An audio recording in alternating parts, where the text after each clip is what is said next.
Praise the Lord. வெளி 18ஆம் அதிகாரம் 14 முதல் 24 வரை உள்ள வசனங்கள். உன் ஆத்துமா இச்சித்த பல வர்க்கங்கள் உன்னை விட்டு நீங்கி போயின. கொழுமையானவைகளும் சம்பிரமமானவைகளும் உன்னை விட்டு நீங்கி போயின. நீ அவைகளை இனி காண்பதில்லை.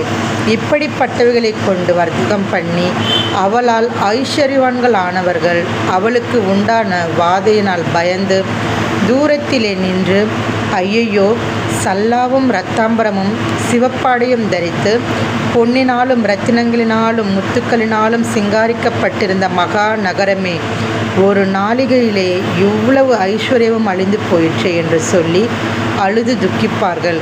மாலுமிகள் யாவரும், கப்பல்களில் யாத்திரை பண்ணுகிறவர்கள் யாவரும், கப்பலாட்களும் சமுத்திரத்திலே தொழில் செய்கிற யாவரும் தூரத்திலே நின்று அவள் வேகிறதினால் உண்டான புகையை பார்த்து, இந்த மகா நகரத்திற்கொப்பான நகரம் உண்டோ என்று சத்தமிட்டு தங்கள் தலைகள் மேல் புழுதியை போட்டுக்கொண்டு, ஐயையோ, மகா நகரமே, சமுத்திரத்திலே கப்பல்களையுடைய அனைவரும் இவளுடைய உச்சிதமான சம்பூர்ணத்தினால் ஐஸ்வர்யங்களானார்களே, ஒரு நாளிகையிலே இவள் பாழாய் போனாளே என்று அழுது துக்கித்து ஓலமிடுவார்கள். பரலோகமே, பரிசுத்தவான்களாகிய அப்போஸ்தலர்களே, தீர்க்கதரிசிகளே, அவளை குறித்து களி கூறுங்கள். உங்கள் நிமித்தம் தேவன் அவளை நியாயம் தீர்த்தாரே என்று தூதன் சொன்னான்.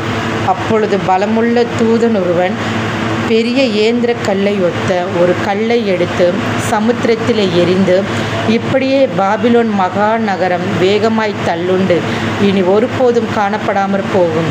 சுரமண்டலக்காரரும் கீதவாத்தியக்காரரும் நாகசுரக்காரரும் எக்காலத்துக்காரரும் ஆனவர்களுடைய சத்தம் இனி உன்னிடத்தில் கேட்கப்படுவதும் இல்லை.